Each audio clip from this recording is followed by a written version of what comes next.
So I have 3 tips for how to avoid food wasting. And the first one is make sure you notice the food expiring date and make sure you eat the food before the date.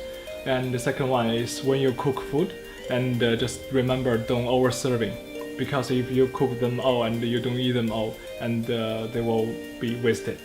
And the third one is just remember, store the leftovers and actually eat the leftovers. The third one is if you overcook the food, and just remember to save the leftovers and make sure you actually eat them and don't waste them. So I learned how to cook from my father, and his can be classified as a gourmet. So he really enjoyed to cook food, and he loves a lot of different kind of food, like seafood, meat, and the vegetables. So mostly the leftovers I eat is the boiled vegetables and noodle or rice.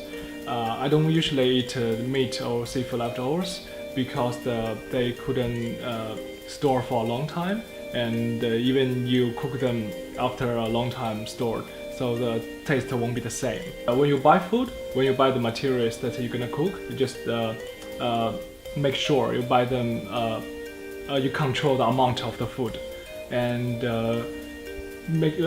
be sure, just make sure and you're gonna eat them and cook them. You don't just put them in the fridge and wait for them to go off. Store the food in the right place, because not all the vegetables and the fruit can be stored in the fridge. And if you store the food in the right place, they will save you money and extend the life of the food.